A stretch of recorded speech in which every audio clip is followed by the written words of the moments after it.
Bonjour à tous, je suis Christophe Lanzy, donc du département études de l'APEC, APEC Association pour l'emploi des cadres.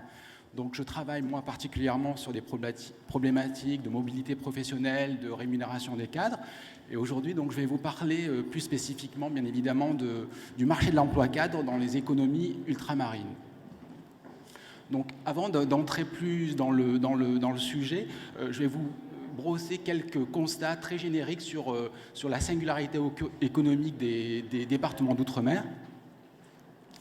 Alors ces économies bien évidemment, représentent globalement 600 000 emplois. Ce sont approximativement 2% de l'emploi national.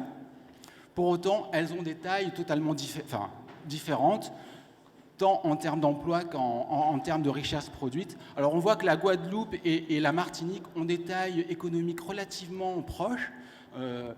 En revanche, le département, la région de la Réunion a une assise économique bien plus marquée. C'est presque le double de la Martinique, par exemple, en termes de produit intérieur brut, et c'est presque 252 000 emplois. La Guyane, pour sa part, est beaucoup plus resserrée. C'est un écosystème beaucoup plus petit que les autres régions d'outre-mer. Donc, elles ont des tailles différentes. Pour autant, on peut relever de nombreuses similitudes. Elles ont des singularités qu'on va retrouver d'un territoire à une autre. Donc, on a une forte présence de la sphère publique. On a des taux d'emploi public qui sont parmi les plus élevés parmi les régions françaises, notamment la Martinique. On a des économies qu'on appelle résidentielles qui sont vraiment centrées sur les besoins de la population. Alors, population, qu'elle soit résidente, d'où le mot résidentiel, ou touristique. Ça se traduit par des activités commerciales, des activités dans la construction, des activités dans le service aux particuliers.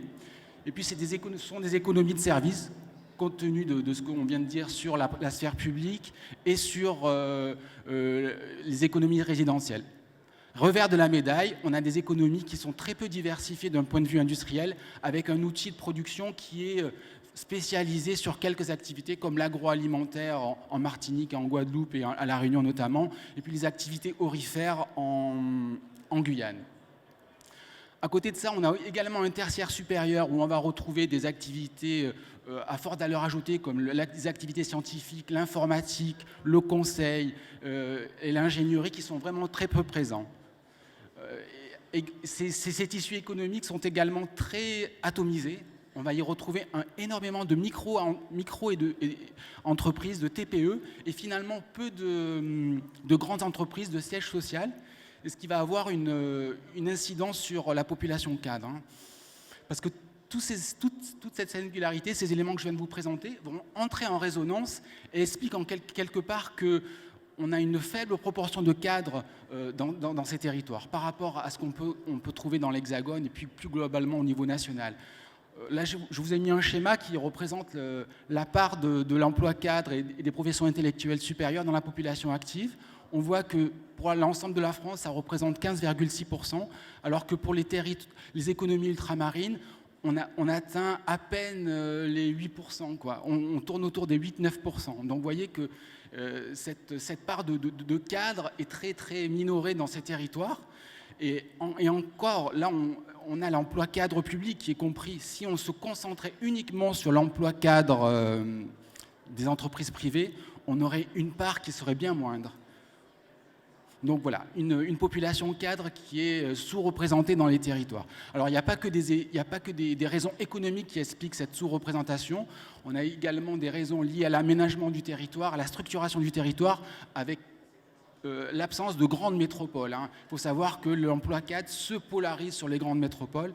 Pour information, 35% de l'emploi cadre du privé sont polarisés en Île-de-France. Si on agglomère toutes les grandes métropoles françaises, Nice, Marseille, Montpellier, Nantes, Strasbourg, Toulouse, c'est 75% de l'emploi cadre qui sont polarisés sur ces grandes métropoles. Donc il y a cet effet aussi territoire, structuration du territoire qui va avoir une influence.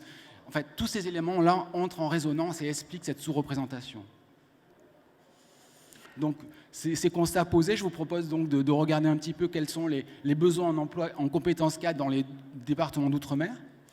Donc, nous, chaque année, on publie approximativement sur apec.fr 700 000 offres. Donc on en a 1500 en 2016 qui ont été publiés et qui intéressent les départements d'outre-mer. Donc on va retrouver donc, au niveau de la répartition sectorielle ce que je vous disais en introduction, à savoir une économie de services. On a 70% des offres qui intéressent le secteur des services.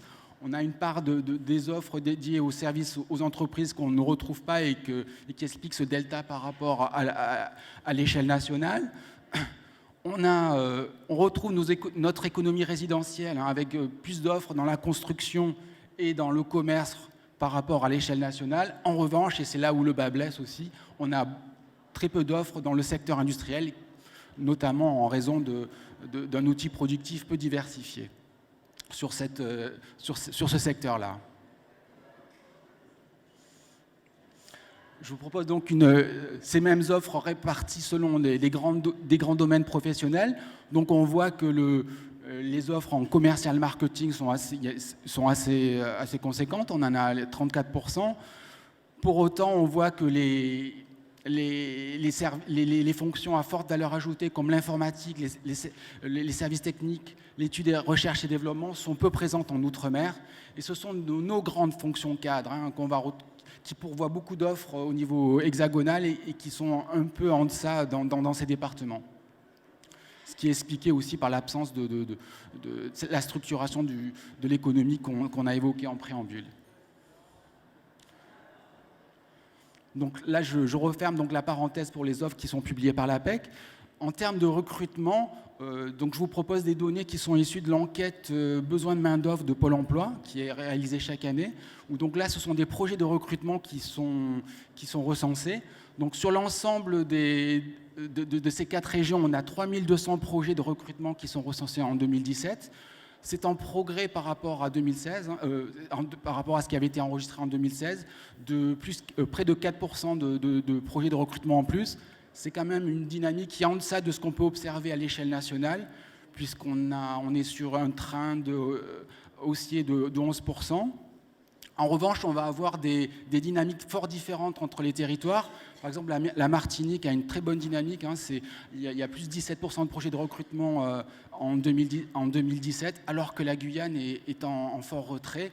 Il y a moins 40% de recrutement prévu dans les fonctions d'encadrement pour 2017.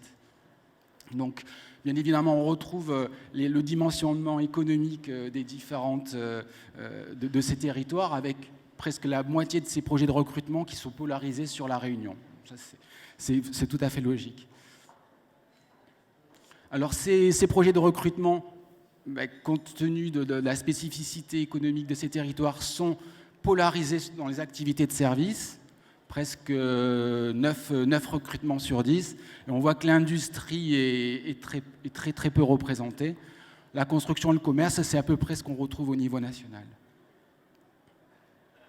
Alors ces recrutements, on va les retrouver dans quelques familles de métiers, notamment les ingénieurs cadres et techniques. On a 420 projets de recrutement recensés en 2017.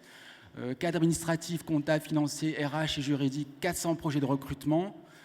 250 dans les cadres de la communication, 370 pour les cadres commerciaux. Donc là, j'ai aggloméré certaines familles de métiers pour vous proposer ces grands domaines professionnels. Donc voilà un petit peu les éléments de cadrage que je voulais vous présenter sur les domaines sectoriels qui embauchent dans ces départements. Alors nous, à l'APEC, on a fait un travail sur ces départements d'outre-mer, mais de façon plus précise, puisque là, je vous ai présenté un peu de façon agglomérée des grands indicateurs. Sur apec.fr, vous pouvez bien évidemment retrouver toutes nos études, notamment on a 4 dossiers attractivité emploi cadre déclinés sur ces différents territoires, donc sur apec.fr, sur emploi, observatoire de l'emploi, et vous pouvez les télécharger très facilement, elles sont en libre accès. Voilà, c'en est terminé de ma présentation. J'espère que ça vous a un petit peu éclairé sur les spécificités économiques et sectorielles de l'emploi cadre dans les régions ultramarines. Alors, nous avons un espace également ici avec nos consultants. Deux consultants seront heureux de vous recevoir et de vous proposer des conseils en termes de recrutement de cadres et d'ingénierie. Voilà, si vous avez des questions, je suis prêt à y répondre. J'avais d'autres statistiques à vous donner si vous voulez préciser certains aspects. Et je vous remercie.